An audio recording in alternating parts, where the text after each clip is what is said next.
꿈난 출판사에서 출판한 십자가의 치료를 듣는 책으로 소개하려고 합니다.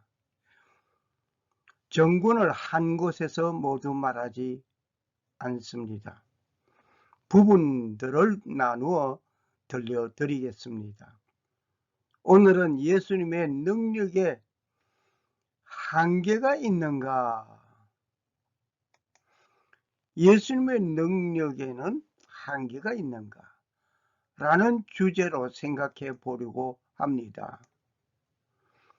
꿈난 출판사의 위치를 한번 보시겠습니다. 이는 서울입니다. 이와 사거리 가까운 곳에 있습니다.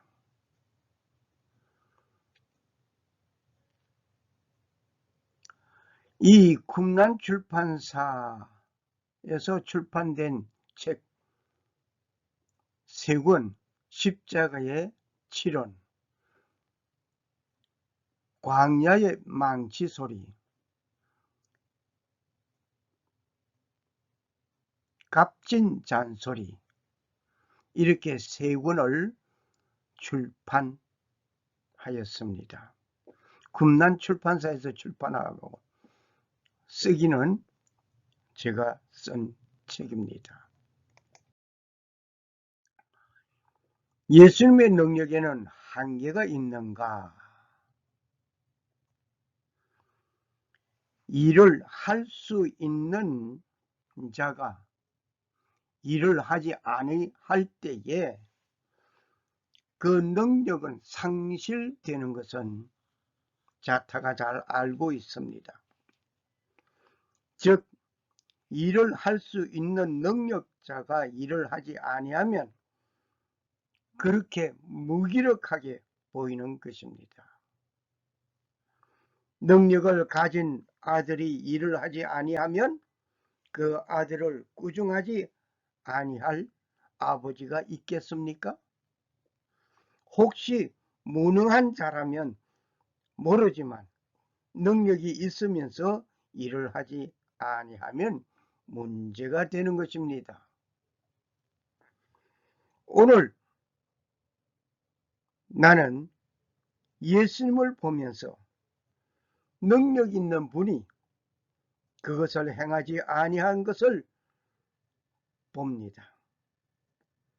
왜 그분은 그렇게 하셨을까?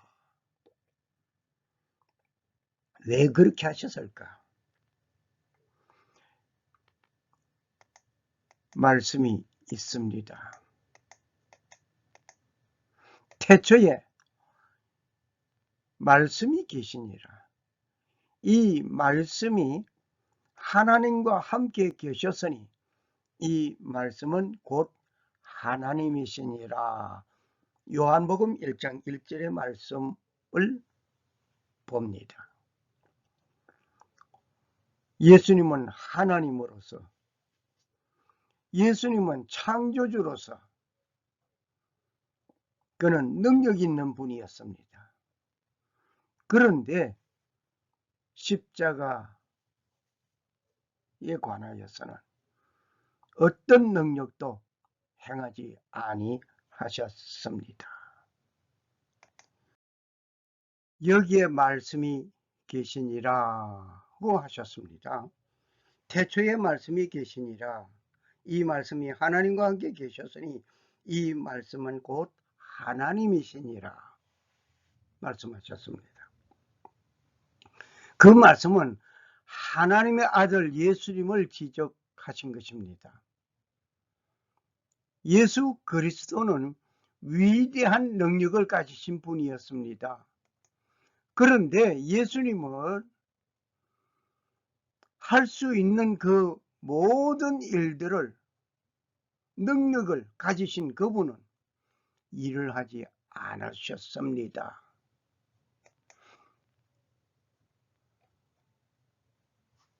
아니면 능력이 한계가 왔습니까? 능력에 한계가 왔습니까? 아니면 능력이 없어진 분입니까?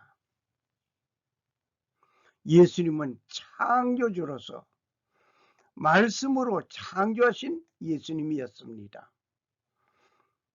그분은 말씀 한마디로 천지를 창조하셨습니다. 그러한 능력을 가지신 분이라면 말씀 한마디로 모든 일을 이루어질 수 있는 가능한 분이었습니다. 그분은 아무 능력도 행하지 아니하셨습니다. 문둥이를 고치시던 예수님이었습니다. 죽은 자를 살리시던 예수님이었습니다. 떡 5개와 물고기 2마리로 광야에서 5,000명을 먹이고 남은 것을 12광줄이나 거두게 하신 예수님이었습니다. 그런 분이 정작 절박할 때 아무 능력도 행하지 아니하셨습니다. 과연 예수님의 능력에는 한계가 있는 것이었습니까? 창조주 예수님으로서 행하신 그 일은 때로는 이해가 가지 않을 정도였습니다. 그분은 자신의 의지를 강요하지 않고 버리셨던 분이었습니다. 조금 나아가서 얼굴을 땅에 대시고 엎드려 기도하여 이르시되 내 아버지여 만일 할만하시거든 이 잔을 내게서 지나가게 하옵소서. 그러나 나의 원대로 마옵시고 아버지의 원대로 하옵소서. 내 원대로 마옵시고 아버지의 원대로 하옵소서. 기도하는 예수님의 자세였습니다.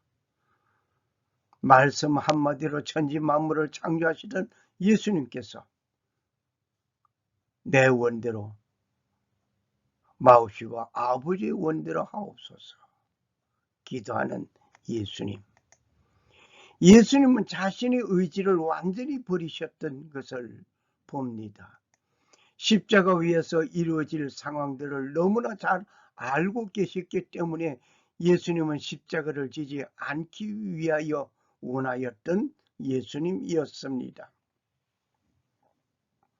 예수님 자신은 십자가에서 받는 그 엄청난 그 고통 아셨습니다. 그래서 이 십자가를 지지 않기를 원했던 예수님이었습니다. 그런데 내 원대로 마옵시고 아버지의 원대로 하옵소서. 아버지가 지라고 한다면 지겠나이다 하는 것이었죠. 그러나 그분의 원하는 그 뜻을 버리고 아버지께서 원하시는 뜻을 택하셨던 것은 내 뜻이 아니고 아버지가 원하시는 뜻을 이루기 위한 내 뜻에 의존된 어떤 능력도 행하시지 아니하신 것을 봅니다. 그분에게는 자신을 구할 천사를 부르지도 아니하였습니다. 너는 내가 내 아버지 구하여 지금 12군단 더 되는 천사를 보내시게 할 수 없는 줄로 아느냐? 마태복음 26장 53절의 말씀이었습니다. 천사를 구할 수 있는 능력의 예수님이었습니다. 말씀 한마디로 천지 만물을 창조하시던 예수님께서는 십자가 처형을 위하여 이루어지는 그 일을 앞에 두고 천군 천사를 불러오게 하실 수도 있습니다. 하지만 그는 그렇게 하지 아니하셨습니다. 그분은 자신을 위하여서는 한마디도 변호하지 아니하셨습니다. 대제사장들과 장로들에게 고발을 당하였습니다. 아무 대답도 하지 아니하시는지라. 이에 빌라도가 이르되 그들이 너를 쳐서 얼마나 많은 것으로 증언하는지 듣지 못하느냐 하되 한마디도 대답지 아니하시니 총독이 크게 놀라워하더라. 마태복음 27장 12절에서 14절의 말씀이었습니다. 그분은 자신을 위해서 어떤 변호하는 말이 한마디가 없었습니다. 고소자들이 뭐라고 말을 하든지 그것에 신경 쓰지 아니하셨습니다. 묵묵히 예수님은 예수님의 길을 가셨습니다. 그분은 자신을 위하여 변호하지 않으셨던 것을 우리는 잘 압니다. 3년의 공생의 기간 동안에 하신 말씀과 행동들이 있었지만 믿지 아니하는 자들에게 더 이상의 말을 하지 아니하신 예수님이었습니다. 우리는 여기서 무엇을 배워야 하겠습니까? 내가 어떤 법정에 서서 있을 때에 그 법정에서 나를 위하여 자신이 변호할 수 있는 기회가 되면 무슨 말을 할 것입니까? 그분은 자신을 위험에서 구하지도 아니하셨습니다. 그와 같이 대제사장들도 서기관들과 함께 희롱하며 서로 말하되 그가 남은 구원하였으되 자기는 구원할 수 없도다. 마가복음 15장 31절의 말씀을 봅니다.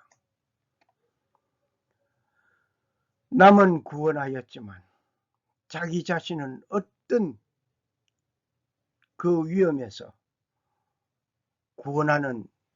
구하지도 아니하는 예수님이었습니다. 우리를 시험에 들게 하지 마옵시며 라고 예수님께서 가르쳐 주신 기도가 생각납니다. 그러나 자신을 위한 위험한 처지에 있을 때 그 위험에서 구해달라고 어떤 요청도 하지 아니하셨던 예수님을 우리는 봅니다. 우리에게 가르쳐 주기를 우리를 시험에 들게 하지 마옵시며라고 기도하던 분, 지금 엄청 놀라운 위험에 빠져 있는 예수님, 자신을 어떤 그 위험 처지에서 있을 때 위험에서 구해달라고 요청하지 아니하셨단 말입니다. 그분은 십자가에서 내려오지도 아니하셨습니다. 십자가에서 올 수 있는 능력의 예수님입니다. 천군 천사를 불러올 수도 있고 너희들이 왜 이렇게 하느냐 라고 한마디 하실 수도 있습니다. 그러나 십자가에서 내려오지 않고 그대로 거기서 운명하셨습니다. 이스라엘의 왕 그리스도가 지금 십자가에서 내려와 우리가 보고 믿게 할지어다 하며 함께 십자가에 못 박힌 자들도 예수님을 욕하고 있던 순간이었습니다. 마가복음 15장 32절의 말씀을 우리는 보고 있습니다. 자, 십자가에서 내려와라. 십자가에서 내려오면 우리가 믿겠다. 양손에 못이 박혔습니다. 양발에 못이 박혔습니다. 어디와 접착되었습니까? 십자가 나무에 접착되어 있습니다. 그러한 가운데서 내려오면 우리가 믿겠다 이 말이죠.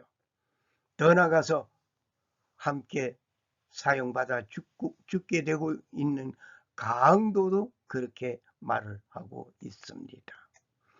많은 이적과 기사들이 있었던 3년 동안의 모습을 생각해 보겠습니다.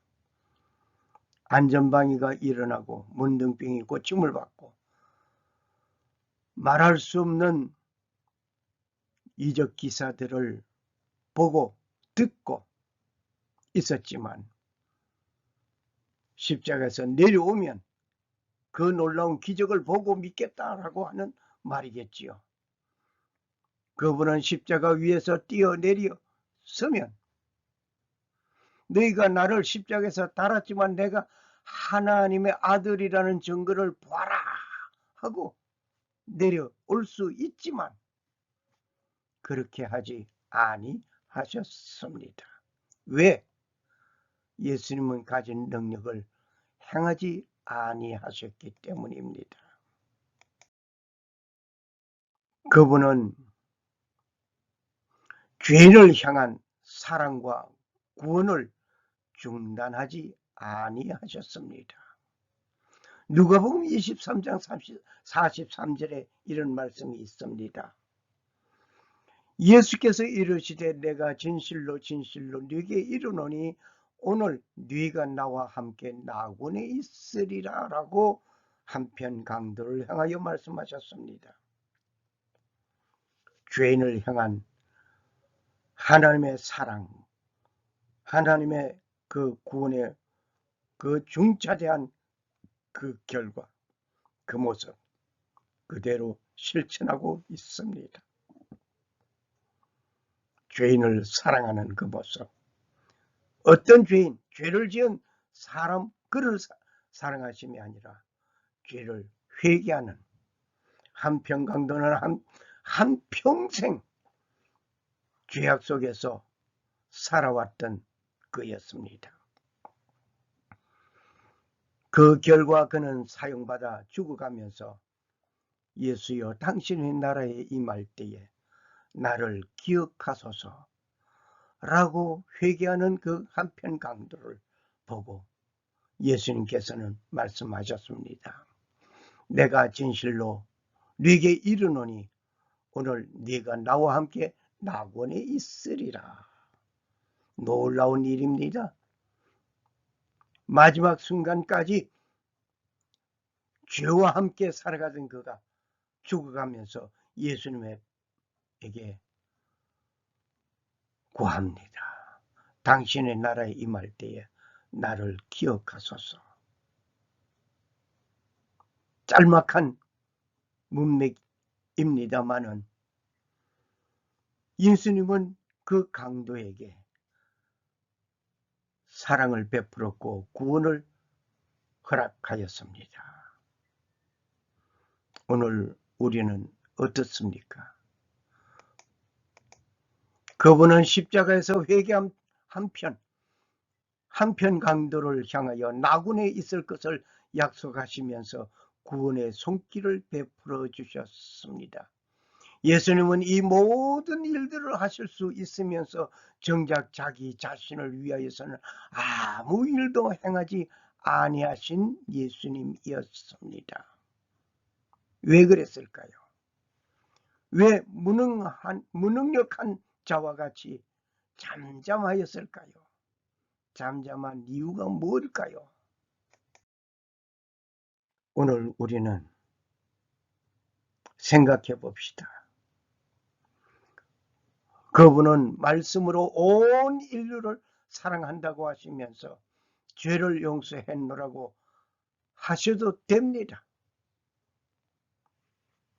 말씀으로 천지 만물을 창조하시던 예수님이었기 때문에 내가 오늘 이후로 온 인류의 죄를 사하노라 하시면 됩니다. 그러나 그렇게 하지 않으셨다는 것은 인류를 위한 그분이 친히 피를 흘려야만 하는 일이었기 때문입니다. God loves all who love the Son. 우리는 그 아들이 누굽니까? 하나님의 아들 예수 그리스도를 사랑하는 모든 자를 하나님이 사랑하신다는 것을 우리는 기억해야 할 것입니다. 그가 범죄함으로 말미암아 흠없는 수송아지로 속죄 제물을 삼아 하나님께 드릴지니 기름 받음을 받은 제사장들은 그 수송아지의 피를 가지고 회막에 들어가서 레위기 4장 3절 4절 5절의 말씀이었습니다. 그가 범한 죄로 말미암아 흠없는 수송아지로 속죄 제물을 삼아 여호와께 드릴지니, 죄를 범하면 흠없는 수송아지로 속죄 제물을 삼아서 여호와께 드리는 피의 제사였습니다. 이 제사 제도는 예수 그리스도가 흠없는 자로서 하나님의 아들로서 오시어서 온 세상 인류를 위해서 속죄 제물이 되는 피를 흘려야만 하는 일이 되어야 했던 것입니다. 너희는 너희가 거주하는 땅을 더럽히지 말라. 피는 땅을 더럽히나니 피 흘림을 받은 땅은 그 피를 흘리게 한 자의 피가 아니면 속함을 받을 수 없느니라. 민수기 35장 33절의 말씀이었습니다. 피를 흘려서 속죄하겠다고 하는 예수님의 그 중차대한 그 사명 때문에 그는 능력을 행하지 아니하셨습니다. 율법을 따라 그의 모든 물건이 피로서 정결하게 되나니 피 흘림이 없은즉 사함이 없느니라. 히브리서 9장 22절 말씀이었습니다. 피 흘림이 없다고 한다면 사함이 없기 때문입니다. 피 흘림이 없은즉 사함이 없노라고 하신 그분의 말씀이 이루어졌습니다. 그분이 나를 용서하시기 위하여 친히 영원한 속죄물이 되셨던 것입니다. 이것은 오직 나를 구원하기 위하여 아버지 뜻을 이루시기 위하여 무능한 자같이 행하신 것이었습니다. 감사하신 예수님, 옹졸한 종을 용서하옵소서. 이것은 오직 나를 구원하시기 위하여 아버지의 뜻을 이루시기 위하여 무능한 자처럼 행하신 예수님임을 여기서 봅니다. 너희가 성경도 하나님의 능력도 알지 못함으로 오해함이 아니냐. 누가복음 1장 17절의 말씀입니다. 성경도 하나님의 능력 알지 못하면 오해할 수가 있습니다. 그러므로 하나님의 말씀인 성경을 읽으며 그 읽은 그 말씀을 이해하는 여러분과 내가 되어져야 될 줄 믿습니다.